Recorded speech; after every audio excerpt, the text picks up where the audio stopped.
Well, viewers will no doubt be pleased to learn that our Defence Department has used our hard-earned taxpayer funds, no, not to help our flailing Defence Force, but to produce a Harmony cookbook.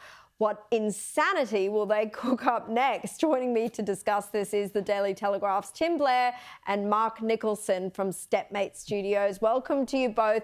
Tim, this has got to be some sort of joke. We're in the most precarious time geopolitically since World War II. Do they think a mean pasta will help stave off our enemies? They should be promoting recipes of death. And, I mean, there's a certain beef Wellington Aaron Patterson might be able to nominate one. My work. Yeah, you mentioned World War II. Imagine if in World War II, every so often our soldiers took a break to flick through the latest sushi recipes coming out of Hiroshima. And it's not exactly mission critical to get your venues correct. No, it isn't. But more broadly, Mark, do you think, Defence Minister Richard Marles has ordered these sweeping reforms of his department? Do you reckon this is the kind of thing that will be culled first? It has to be, surely. Like I was much like most people. I woke up and saw that this morning and went, "Oh God, we're cooked."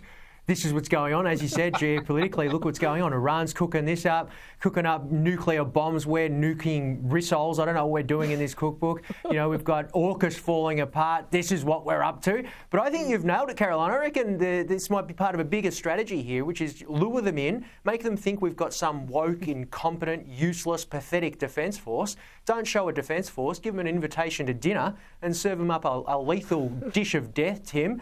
A beef Wellington with a secret recipe, serve that up, and they never saw it coming. Maybe that's what it is. But unfortunately, I don't think Richard Marles is capable of such a strategy, unfortunately. No, I don't think so. I do know someone in custody who has a recipe for one of those recipes. Now, look, if only there was a recipe for fixing diplomatic relations, I definitely know a Prime Minister who could use it. Look, let's move on to something else. Should motorists be entitled to a toll-free day when they get stuck in traffic for hours on end due to complex accidents? There was really heavy congestion yesterday here in Sydney in all directions following a 4-car crash on the Sydney Harbour Bridge. One person had to be freed, but as compensation, the acting opposition leader in New South Wales, Damien Tudhope, floated this idea of a toll-free day. Tim, your thoughts? People realise when they live in Sydney that it's a great big city with lots of things called cars and lots of lanes of traffic, and that every so often things might just go a little bit, outside of the boundaries, and there will be collisions, as painful and often as deadly as those collisions will be.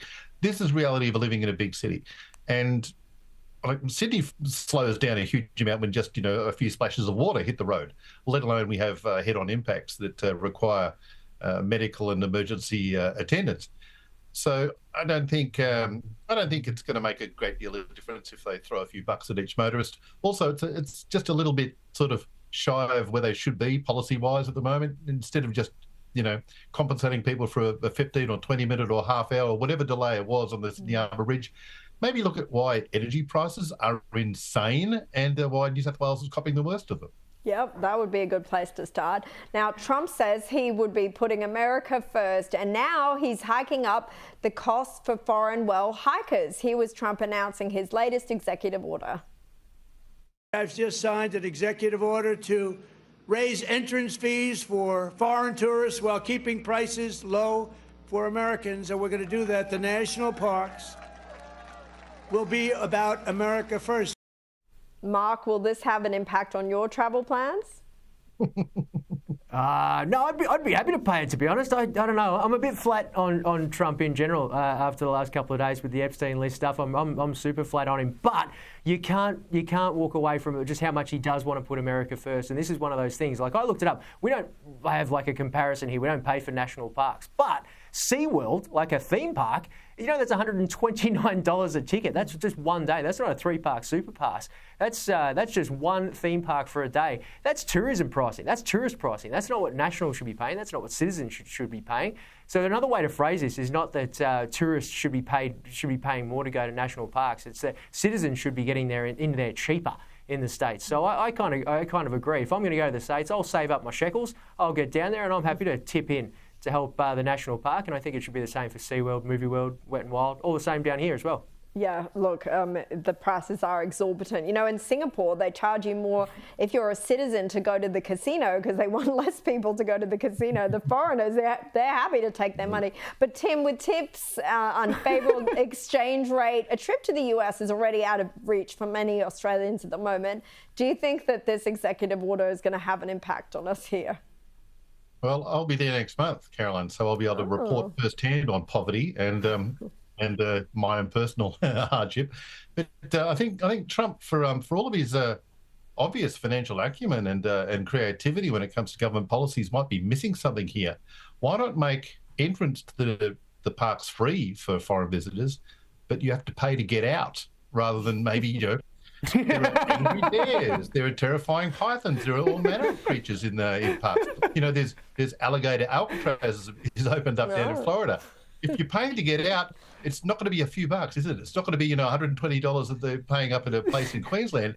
Oh, people will be paying thousands, and very willingly too. I mean, Mark, this probably didn't help your feelings about Trump. All these latest tariffs in the news today, we learned about this AUKUS deal might cost us more. I mean, at this point, we really need Albanese to secure a meeting with him. But do you have any confidence he's going to be able to do that?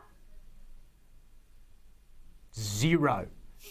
Absolutely zero. Like, I wouldn't trust this bloke to hold my phone, let alone deal on behalf of the country. No, if anything, he's going to make this worse. And as we just saw from Rabbi Shmuley as well, just before I was just watching the segment while I was waiting to come on air, he's going to make it. He's going to put his foot in it and going to make it worse. If anything, I don't know. We just keep quiet, and maybe it'll all work out without him. That's the best I can hope for, because he's just super negligent. I don't know what to expect. Maybe it would work out better without him, actually. That's a good point.